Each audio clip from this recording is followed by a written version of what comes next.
Hello दोस्तों, आज मैं आपको जो कहानी सुनाने जा रही हूँ, ये कहानी है जादुई सुनहरे फ्रॉक के जादू की। तो चलिए दोस्तों, देखते हैं आज की ये कहानी। एक गांव में नायरा नाम की एक लड़की अपनी माँ के साथ रहती थी। कुछ समय पहले उसके पिता ने जया नाम की एक औरत से दूसरी शादी कर ली थी और दोनों माँ बेटी को अपने घर से निकाल दिया था। तब से दोनों गांव के बाहर एक छोटी सी कुटिया में रहती थी। उसकी माँ दूसरों के घरों में काम करती थी और उसी से अपना गुजारा किया करती थी। नायरा गांव के ही एक सरकारी स्कूल में पढ़ती थी। उसका सौतेला भाई रवि भी उसी स्कूल में पढ़ता था। रवि हमेशा उसका मजाक उड़ाया करता था। अरे तुम्हें पता है, एक दिन इसकी माँ हमारे घर में मेरी माँ के गहने चुरा रही थी। इसीलिए मेरे पिताजी ने इसकी माँ को धक्के मारकर घर से बाहर कर दिया। अरे जब इसकी माँ चोर है तो बेटी भी तो चोर ही होगी ना। इसीलिए तुम सभी अपनी चीजें संभाल कर रखा करो। ये सुनकर नायरा बहुत गुस्सा हो जाती है और रवि को एक चांटा मारती है। खबरदार, अगर मेरी माँ के बारे में कुछ भी कहा तो तुम्हारा मुंह तोड़ दूंगी मैं। लेकिन रवि भी उसे एक चांटा लगाता है। अरे तेरी हिम्मत भी कैसे हुई मुझे हाथ लगाने की। देखो बच्चों, अपनी असलियत सुनते ही कैसे मिर्ची लग रही है इसे। चोर चोर नायरा चोर। मैं चोर नहीं हूँ, चोर ये है। इतना कहकर गुस्से में नायरा वहाँ से चली जाती है। माँ, मैं आगे से स्कूल नहीं जाऊंगी। क्या बात है बेटा? वो रवि का बच्चा आपके बारे में हमेशा कुछ न कुछ बोलता ही रहता है। मुझसे ये सब बर्दाश्त नहीं होता माँ। किसी दिन मैं उस रवि का मुंह तोड़ दूंगी। नहीं बेटा, जो भी कुछ बोल रहा है उनको बोलने दो। उनके बोलने से हम ऐसे नहीं हो जाते। तुम सिर्फ अपनी पढ़ाई पर ध्यान दो। इन फालतू की बातों पर ध्यान बिल्कुल मत दिया करो।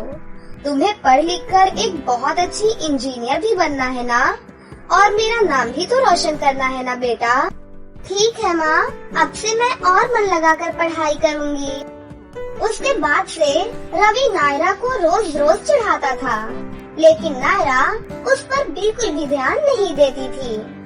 एक दिन नायरा स्कूल से अपने घर जा रही थी, तभी उसे एक लड़की बेहोश दिखाई देती है। नायरा उस लड़की के पास जाती है और उसके मुंह पर थोड़ा पानी डालती है। तभी उस लड़की को होश आ जाता है। अरे तुम ठीक तो हो ना? हाँ, मैं ठीक हूँ। दरअसल मैं अपने घर जा रही थी, तभी मुझे रास्ते में ही चक्कर आ गया।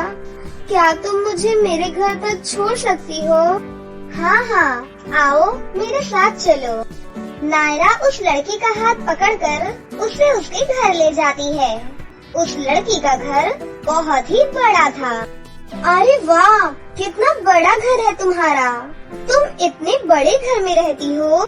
जी हाँ, ये मेरा ही घर है। मेरा नाम सांची है। आज से तुम मेरी सबसे अच्छी दोस्त हो। उसके बाद दोनों लड़कियाँ बहुत अच्छी दोस्त बन जाती हैं।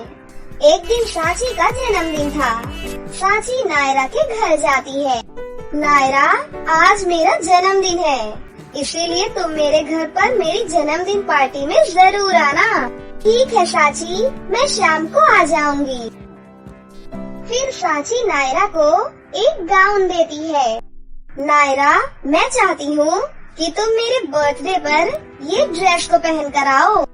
नायरा उस ड्रेस को देखकर बहुत ही ज्यादा खुश हो जाती है। शाम को नायरा वही ड्रेस पहनकर सांची के घर जाती है। इतनी बड़ी पार्टी देखकर नायरा हैरान हो जाती है। अरे मुझे तो वॉशरूम जाना है। अच्छा, तुम्हें वॉशरूम जाना है? यहाँ से दाएं तरफ मुड़ के तुम्हें वॉशरूम दिखाई देगा। जाओ, होकर आओ। नायरा गलती से सांची के कमरे में चली जाती है। अरे वाह, कितना सुंदर कमरा है। इसके कमरे जितना बड़ा तो मेरा पूरा घर भी नहीं है। तभी उसे सांची का जादुई सोने और चांदी का गाउन नजर आता है। वाह, कितना सुंदर गाउन है ये तो सोने और चांदी का लग रहा है। जरूर बहुत महंगा होगा ये। तभी वहाँ पर साची आ जाती है। मुझे माफ कर दो साची, मैं गलती से तुम्हारे कमरे में आ गई। मैंने कुछ भी नहीं उठाया, मेरा यकीन करो साची। ओहो, तो मैं कब बोल रही हूँ कि तुमने कुछ उठाया है। चलो जल्दी से नीचे आओ, पार्टी बस खत्म होने वाली है। साची नायरा को नीचे पार्टी में ले जाती है। थोड़ी देर बाद पार्टी खत्म हो जाती है और सभी गेस्ट अपने अपने घर चले जाते हैं। अच्छा साची, अब मैं चलती हूँ, बहुत रात हो गई है, माँ मेरी राह देख रही होंगी। इतना कहकर नायरा अपने घर आ जाती है, लेकिन वो अभी भी जादुई सोने और चांदी के गाउन के बारे में ही सोच रही थी। एक दिन, नायरा, क्या तुम मेरा एक काम कर सकती हो? हाँ साची, बताओ। दरअसल कुछ दिनों बाद एक पार्टी में मेरा डांस परफॉर्मेंस है। मुझे उस दिन घर पर बहुत ही जरूरी काम है। क्या तुम मेरी जगह डांस कर सकती हो? क्या डांस? लेकिन डांस तो मुझे आता ही नहीं। तुम उसकी चिंता बिल्कुल मत करो, तुम्हें डांस मैं सिखाऊंगी। उसके बाद वो नायरा को डांस सिखाने लगती है।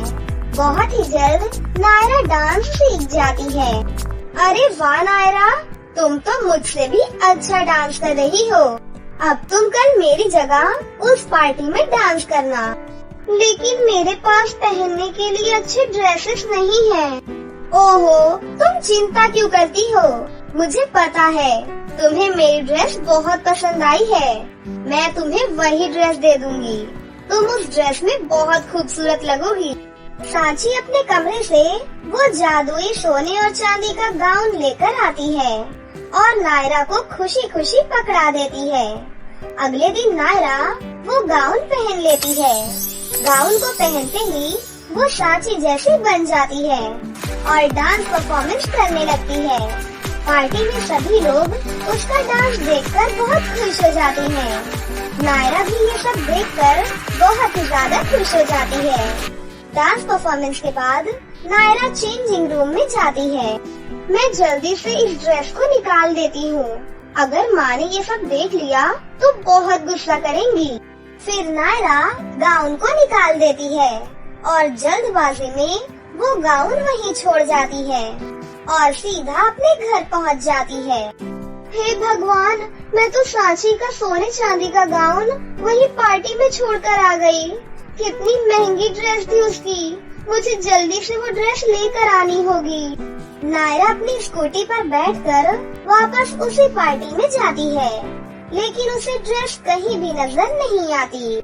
हे भगवान, मैंने कितनी महंगी ड्रेस खो दी। अब मैं इतना महंगा गाउन कहाँ से लेकर आऊंगी? रोते रोते नायरा अपने घर आ जाती है और अपनी माँ को वो सारी बातें बताती है। बेटा, तुम्हारा दिमाग खराब हो गया है क्या?